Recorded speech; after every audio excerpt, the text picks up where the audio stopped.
Welcome to Islamic Life Coach School podcast. Apply tools that you learn in this podcast and your life will be unrecognizably successful. Now your host, Dr. Kamal Akhtar. Hello everyone. Peace and blessings be upon all of you. Today I want to talk to you about a joy that multiplies, a joy that keeps on giving. And you might not have thought about joy in this manner before. Something to consider is that you might be in a position where you want to move mountains to see people you love light up with joy.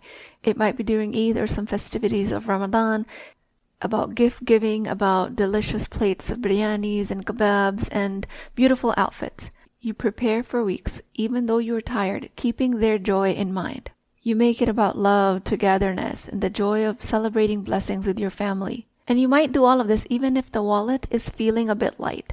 And somehow you find a way to make it work. Maybe you think about budgeting better or differently. Maybe you do a lot of DIYs. Maybe you work a few extra hours to afford the special gifts for your nieces and nephews. Because you have a very strong spirit of giving that's driving you. You want to share the happiness, the hearing of the laughter, and you take pride in your efforts when you see your loved one's face light up with genuine delight. But the question I want to actually bring your attention to today is, would you do the same for you? Would you move mountains to bring yourself joy? How much effort would you engage in to bring yourself comfort and peace? And I'll bet you'll hesitate. You'll probably first feel guilty about spending money on yourself, especially during any special time of the year like Eid. You'll justify that this is the time to give others and everyone else. But usually, giving everyone else what they need and desire feels like the most important thing in your life. You've been raised with that, do for everyone else what you would do for yourself. But when time comes for do it for yourself, it doesn't seem that important. This is a real mentality that runs deep in women. It's like there's an unwritten rule that your happiness should always take a back seat. But imagine your life if you could shake off that guilt and see self-investment as something meaningful. Once you start to see your happiness, your self-prioritization, as a means to your well-being, and not just as a frivolous luxury, when you start seeing it as a necessity, then you are in a much better place to give everyone else freely and with generosity. Taking care of yourself does not mean you're taking anything away from others. It means you're filling your own cup so you can then pour into other people you love. What if putting yourself first, even just occasionally in the beginning, is the most loving thing you can do for anyone around you? How much better you'd feel about yourself if you allowed yourself the space and resources to grow, to heal, to simply experience joy. And the guilt that you carry that like somehow you're unworthy of this investment and you don't deserve to give that attention to yourself. This is what holds you back. We've all been conditioned to feel this way as women. It is your responsibility to make your happiness and your acts of self-care not to be seen as weakness or a selfish act, but rather as a radical act of self-love. When you prioritize your well-being, when you invest in something that only is for you, it doesn't mean that you're neglecting the other people who matter to you. But that's actually what the brain presents. It says it's either or. It says you either can give time to yourself or others in your life. The default brain says that when you are prioritizing yourself, that means that it's taking time away from others. And that's rather uncomfortable for women. When that actually is not true, that's black and white thinking. What prioritizing yourself actually means is that you're able to show up more fully and with greater energy, with more patience and joy for others. It is your job to recognize that you're worthy of the same love and generosity you give others.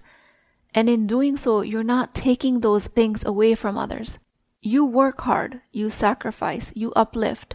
And that same strength deserves to be poured back into you. Investment in yourself isn't a splurge. It's a declaration of your own worth.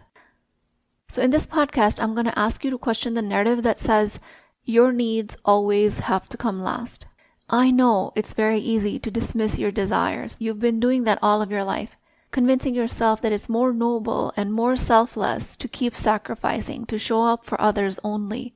But what if that's only a part of the story? What if pouring into you, whether you're investing in your own growth, pursuing something you love, or prioritizing your emotional well-being, What if doing that actually adds to your love and care you're able to give others? What if doing that puts you in a space where you're not just surviving, but truly thriving? You know intellectually that you can't pour from an empty cup. That's a very commonly used line. You know this, but still, there's that voice that will whisper, you shouldn't be spending money on that. You don't have time to do that for yourself. And that's the voice that you have to recognize and sideline. Because when you start to show up for yourself after ignoring these inner voices, you're teaching your kids, your friends, and all of your loved ones that you hold in high regard that they deserve that level of care for themselves too. You're modeling self-respect, showing value in your own happiness. You're telling them that this level of prioritization is not selfish. And that's actually a legacy that you can leave for other women and girls in your life. So starting this week, for the practice of this week, start to change that narrative. Allow yourself to receive, to experience joy, to invest in becoming the strongest and the most confident version of you. Because you're worth it. Everyone in your life will benefit once you've prioritized yourself. Start to ask yourself, what if self-investment gave you measurable results? Just like an investment in your loved ones does that. Imagine how you feel when you gift your loved ones something meaningful, the warmth that lingers in your body, the connection that deepens. Now think that kind of measurable change that happens when you invest in yourself, that deepening of connection of the relationship with yourself, that warmth that you feel with yourself about yourself. Start noticing all of the measurable changes that happen in your life when you invest in yourself. Maybe it looks like waking up each morning with a different sense of purpose, not so much of the dread and the overwhelm of all of the things that need to be done.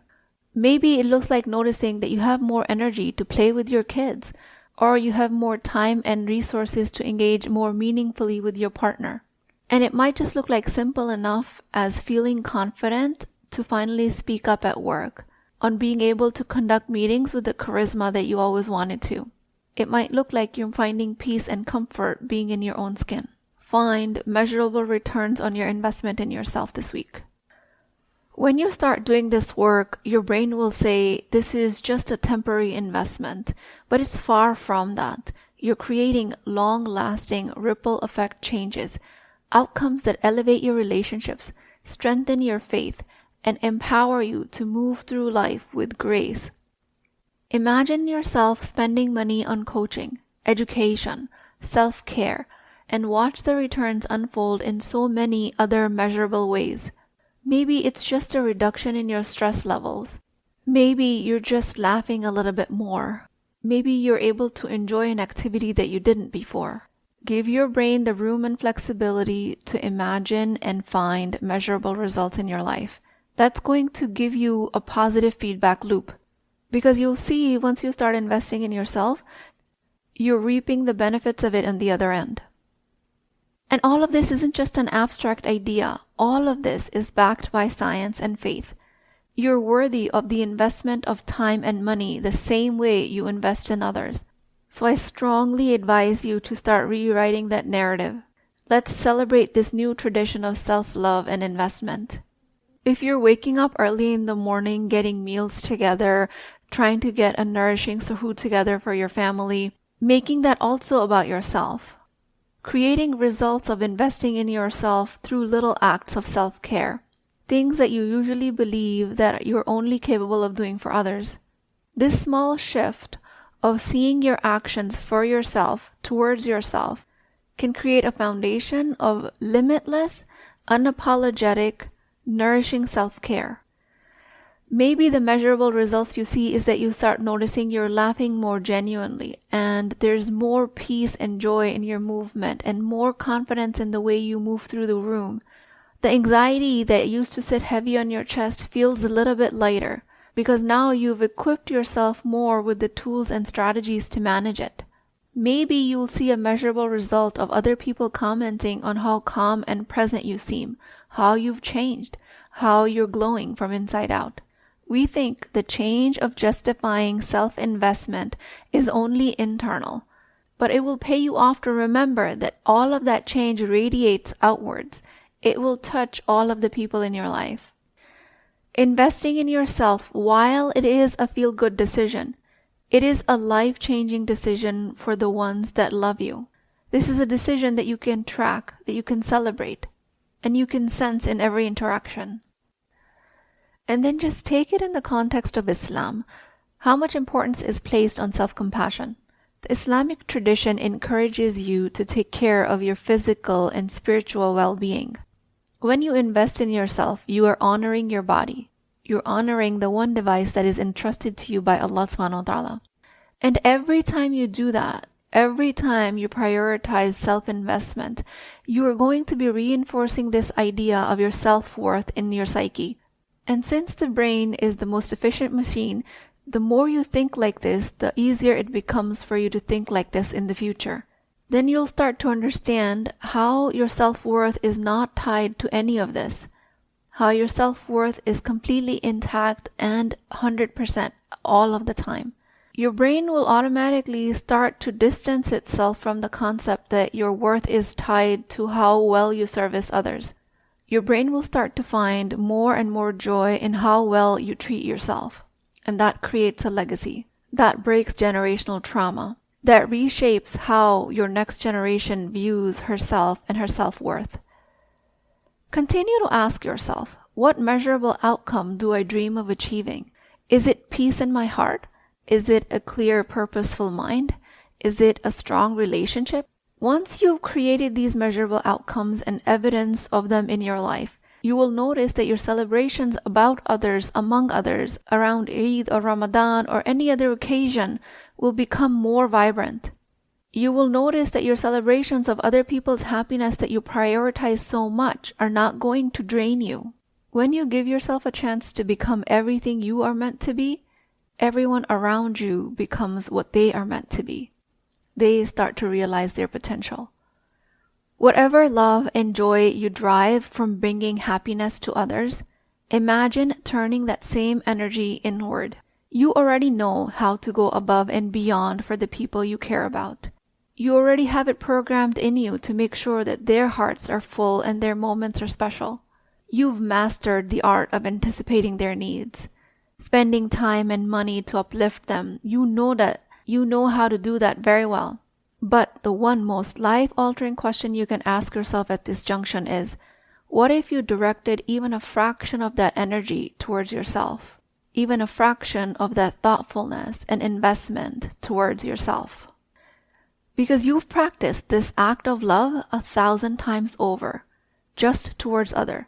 You know exactly what it feels like to light up somebody else's day, to make them feel seen, valued, and cherished. And I'm trying to make this process extremely easy for you. Since you already have all of that neural wiring in you, just imagine using that well-practiced love on yourself and use the same creative, generous thinking that makes you buy the most thoughtful gift, that makes you plan the most heartful iftar gathering. Take the same energy, but this time, turn it on yourself. Make yourself the recipient of that creativity. You are not selfish when you're prioritizing your joy. It's a continuation of the love you already put in the world. Because the more you have, the more you can share. To start developing this habit, follow what I've already told you and take a minute to plan a moment of joy for yourself. Maybe it's investing in a program that empowers you to grow. Maybe it's spending on a form of self-care that you've put off for a very long time.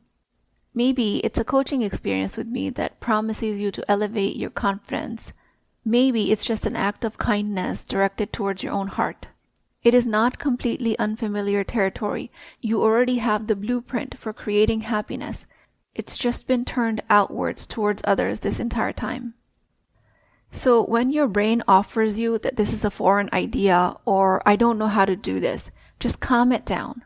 Just think about what's the next act of love that you are about to perform for somebody else and do it for yourself. It's going to give you the most clear, simplest, and the fastest answer possible. When the brain offers you confusion, offer it an answer by making it believe that you're trying to do it for somebody else, but you're actually doing it for yourself. And you're doing all of this work because this is a reminder that you deserve the same thoughtful generosity that you've given other people. You are not only allowed to feel joy, but you're created for that. You're experiencing transformation that will put you at the top of your own priority list. The love you give yourself will ripple out and magnify, and it will have an impact on the world around you that you didn't think was possible. When you thrive, everyone around you will benefit. That's just how women are created. When they have something, their natural inclination is to share. And when you've nurtured your own joy, your natural inclination will be to share that.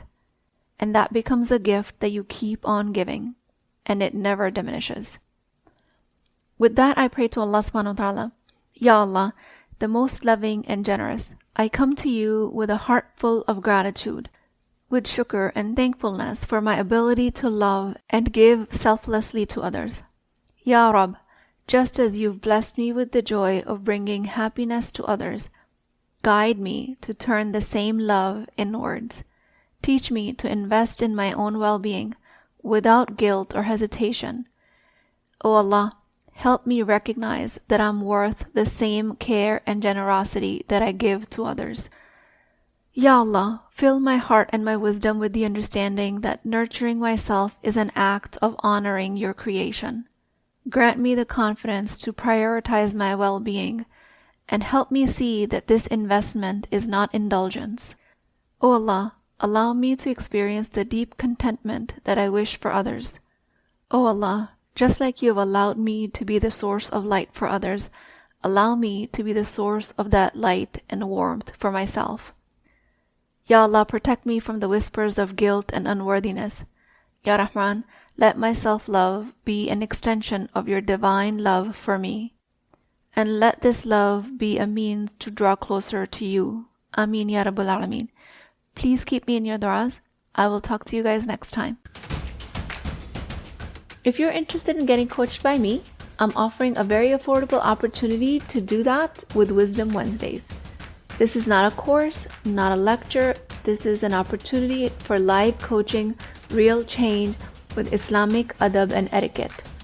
You do not need more information. You actually need a space to create change. At $19.99 a month, which is a price of takeout dinner, you as a Muslim woman will create confidence, intimacy, and connection without shame or fear of judgment, because your privacy is my highest priority. So join at www.islamiclifecoachschool.com, resources, Wisdom Wednesdays. I'll see you inside, inshallah.